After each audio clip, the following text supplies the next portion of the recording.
Rob diperkirakan melanda wilayah pesisir Jakarta pada 1 sampai 10 Desember 2025.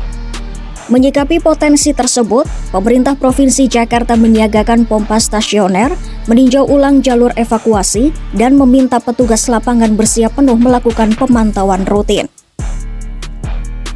Kepala Pelaksana BPBD Jakarta Isnawa Aji mengingatkan masyarakat pesisir untuk meningkatkan kesiapsiagaan. Pasang tinggi diprediksi berlangsung beberapa hari berturut-turut dengan puncaknya setiap pukul 7 hingga 13 waktu Indonesia Barat. Peringatan ini muncul setelah Stasiun Meteorologi Maritim Tanjung Priok mendeteksi pasang maksimum yang bertepatan dengan dua fenomena astronomi, bulan purnama dan perigee atau supermoon. Isnawa menegaskan ancaman Rob bukan hanya genangan air, tetapi juga gangguan aktivitas, kerusakan barang berharga, hingga potensi membahayakan keselamatan keluarga. Karena itu, warga diminta mengurangi aktivitas di pesisir pada jam pasang, memindahkan barang penting ke tempat yang lebih tinggi, serta memastikan saluran air tetap bersih. Zona pesisir yang masuk wilayah waspada mencakup Kamal Muara, Kapuk Muara, Penjaringan, Pluit, Ancol, Kamal, Marunda, Cilincing, Kalibaru, Muara Angke, Tanjung Priok, hingga Kepulauan Seribu, wilayah yang selama ini memiliki kerentanan tinggi terhadap pasang air laut.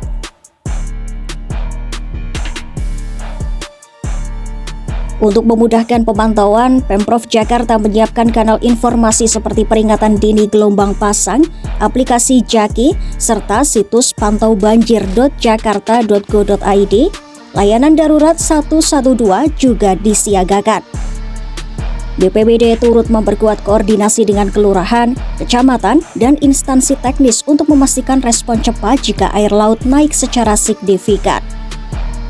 Jalur evakuasi juga ditinjau ulang agar mudah diakses warga sewaktu-waktu.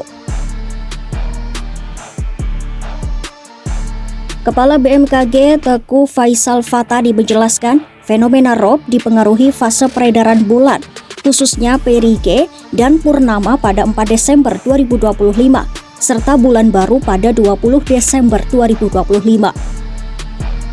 Kombinasi ini berpotensi meningkatkan muka air laut.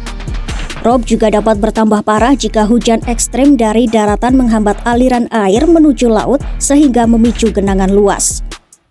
BMKG mencatat, sejak 29 November hingga 2 Desember 2025, Rob sudah terjadi di beberapa lokasi, dan kondisi ini perlu diwaspadai menjelang Natal dan Tahun Baru. Terkait gelombang laut, ancaman gelombang tinggi relatif kecil. Namun gelombang sedang 1,25 sampai 2,5 meter diperkirakan terjadi di sejumlah wilayah seperti Barat Selatan Sumatera, Selat Sunda, Selatan Jawa, NTT, Anambas, dan Natuna. Selain Rob, Jabodetabek diprediksi mengalami cuaca ekstrim pada 1 hingga 3 Desember 2025. Hujan sedang hingga lebat diperkirakan mengguyur Tangerang, Bekasi, Bogor, Depok, hingga Kepulauan Seribu. Pada 3 Desember 2025, cakupan hujan lebat semakin meluas ke wilayah Jakarta Barat, Timur, dan Selatan. BMKG juga memberi peringatan potensi angin kencang di wilayah Kepulauan Seribu.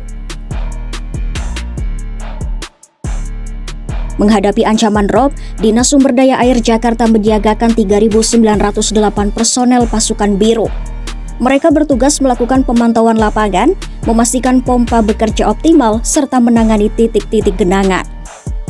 Berbagai fasilitas pengendali banjir juga disiapkan dari pompa stasioner, pompa mobile, hingga pintu air. Rumah pompa yang bersiaga meliputi pintu air Marina, pompa Kali Asin, pompa Ancol, polder Pluit, Muara Angke, hingga polder Kamal. Pemprov Jakarta terus mempercepat pembangunan tanggul pengaman pantai di kawasan Pantai Mutiara. Hingga kini, 390 meter tanggul telah selesai dibangun dan 530 meter lainnya sedang dalam proses lelang untuk pekerjaan 2025 hingga 2027. Upaya ini bertujuan melindungi warga dari Rob dan kenaikan muka air laut yang terus mengancam. Rahma, warga Jakarta Utara, tidak terkejut dengan peringatan Rob awal Desember. Tanda-tanda pasang tinggi sudah terasa beberapa minggu sebelumnya. Ia telah menata ulang rumah dengan meninggikan perabot dan memindahkan barang penting. Rahma mengaku rutin memantau informasi cuaca melalui aplikasi Jaki dan pantaubanjir.jakarta.go.id.